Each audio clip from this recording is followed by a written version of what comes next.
تعالَ بمنتهى السلاسة، بمنتهى البساطة، نفهم مع بعض إزاي السويتش بيشتغل، عشان لو عندي فايل أو ملف أو أغنية أو فيلم أو أيًا كان، عايز أنقله من جهاز الكمبيوتر ده PC واحد، عايز أنقله عن طريق الشبكة بتاعتي باستخدام السويتش لحد جهاز PC 2. بس قبل ما أحكي لك technical إيه اللي بيحصل، تعالَ آخدك في حكاية بسيطة خالص نفهم منها إزاي العملية بتتم.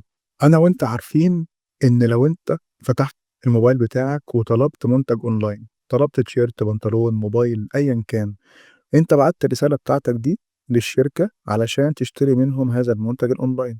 هم قبل ما المندوب بتاعهم بيتحرّك من الشركة وبياخد المنتج وبيدّيه لك، لازم يبقى عارف عنّك معلومات كتيرة أوي، من أهمها اسمك إيه، تاني أهم حاجة العنوان، وطبعًا رقم تليفونك والميعاد أو التاريخ اللي هتستلم فيه الorder وحاجات كتيرة أوي، ولكن أهم حاجتين الاسم والعنوان. الراجل بتاع الdelivery اللي خارج من الشركة مش هيتحرّك من الشركة إلا لمّا يعرف على الأقل اسمك وعنوانك عشان يعرف يودّي المنتج اللي أنت عايزه يدّيه لك. تعالَ نرجع بقى للمثال بتاعنا في الشبكة بتاعتنا، إزاي جهاز الPC واحد ده عايز يبعت ملف للPC 2 زي ما اتفقنا، جهاز PC واحد ده الجهاز الsource، ده الجهاز اللي هيبعت الملفات وهيبعت الأغنية أو المسلسل أو أيًا كان. علشان يقدر يبعت الملفات دي، لازم يبقى عارف إيه عن PC 2 بالضبط زي ما أنت قُلت كده، لازم على الأقل يبقى عارف العنوان بتاعه وده الIP بتاعه في الشبكة. تاني وأهم حاجة إنه لازم يكون عارف الاسم بتاعه.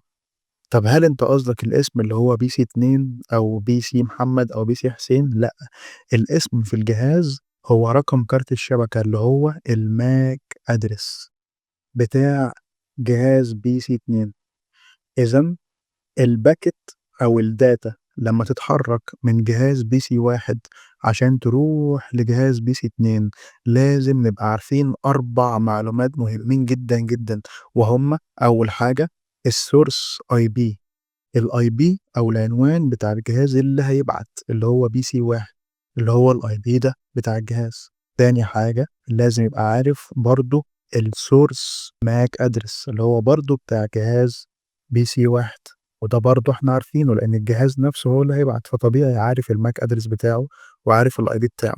تعالَ نقول مع بعض كده افتراضًا إن الMAC بتاع جهاز واحد PC واحد مثلًا أيًا كان، ولازم يكون عارف الdestination IP. طب يعني إيه destination؟ يعني ده المكان اللي الdata هتوصل له، اللي هو PC 2، لازم يبقى عارف الdestination IP بتاع PC 2، وده برضه بالمناسبة إحنا عارفينه، وأدي الIP بتاع جهاز 2 أهو، العنوان بتاعه في الشبكة بتاعتنا وهو 192.168.10.20. فاضل آخر حاجة بالضبط زي ما أنت قُلت كده الdestination MAC. طب هل جهاز واحد عارف الMAC address بتاع جهاز 2؟ لأ، هنا بقى بتيجي وظيفة مين؟ البطل بتاعنا وهو الSwitch.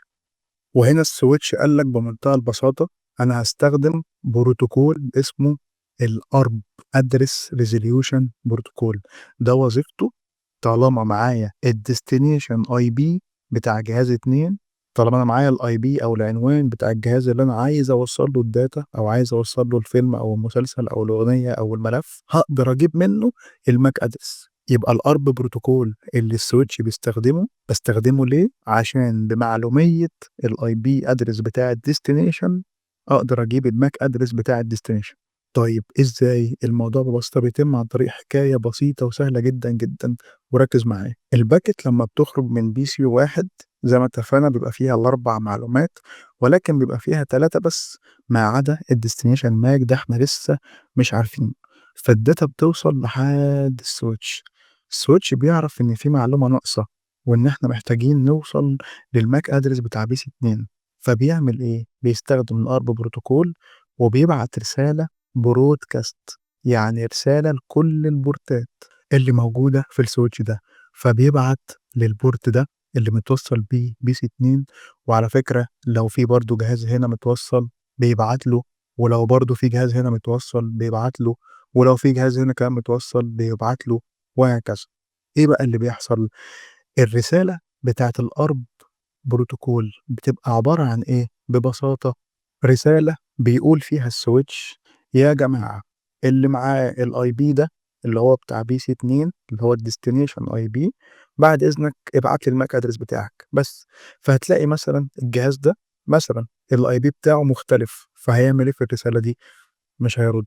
طب الجهاز ده مش هيرُد، طب الجهاز ده مش هيرُد، لحد ما هنيجي للport مثلًا ده اللي متوصّل بيه الجهاز PC2 اللي الIP بتاعه هو الIP اللي موجود في رسالة الARP protocol. هيقول له: أيوه أنا الIP بتاعي فعلًا 1020، أنت عايز الMAC address بتاعي؟ اتفضل الMAC address بتاعي أهو. فساعتها الMAC address بتاع جهاز PC2 هنقدر نجيبه، وتعالَ نفترض إن هو مثلًا B وساعتها الرسالة بتاعة الMAC address بتاع PC2 دي بتتبعت بس للSwitch، بتتبعت بس للSwitch مش لكل البورتات بتاعة الSwitch، لأ بتتبعت للSwitch فقط، بتبقى موجودة عند الSwitch بس. وساعتها الSwitch بيبعت الMAC address بتاع PC2 بيبعته لPC1.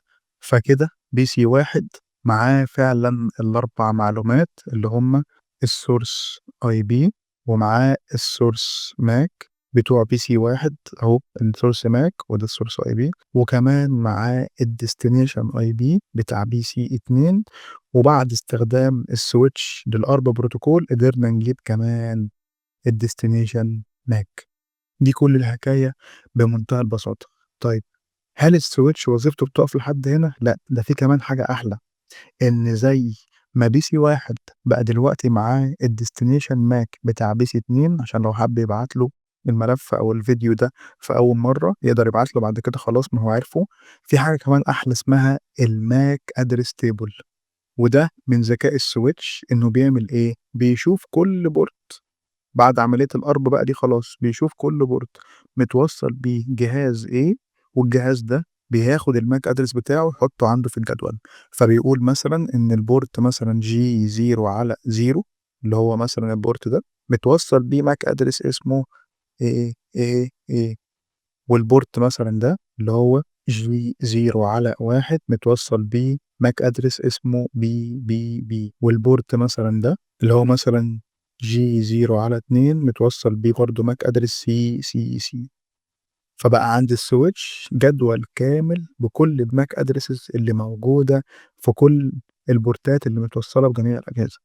وده من حلاوة ومن ذكاء الswitch، وده اللي مخلّي الswitch يبقى شغّال ويُعتمد عليه حاليًا في الشركات وفي الشغل وفي أغلب الشبكات سواء كانت صغيرة أو كبيرة. شُفت حكاية الARP protocol بسيطة وسهلة إزاي، شُفت الswitch ذكي وسريع إزاي. ده درس كده يعني بسيط وسهل، الواحد بيحاول يرجع بيه للشرح وبيحاول يفوّق نَفْسه كده من المشاكل الشخصية اللي حصلت كتير الفترة اللي فاتت. أتمنى إن شاء الله تكونوا فاهمين بكل بساطة وبكل سهولة. وما تنساش كالعادة لو عندك أي سؤال له علاقة بمجال الشبكات ممكن تكتبه لي في الكومنتات وأرد عليك في أقرب وأسرع وقت.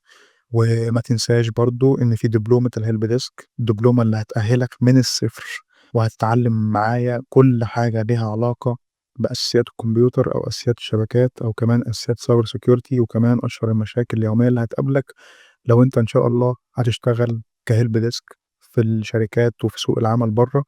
ده غير إنك هتتأهل بشكل عملي على كل درس هناخده نظري، هنأهل وندرّب عليه بشكل عملي عشان نبقى عندنا الخبرة اللي نستحقها واللي إحنا محتاجينها عشان نقدر نشتغل في الشركات وفي سوق العمل إن شاء الله. لحد هنا كفاية، ما تنساش تصلّي على النبي، أشوفك على خير، سلام.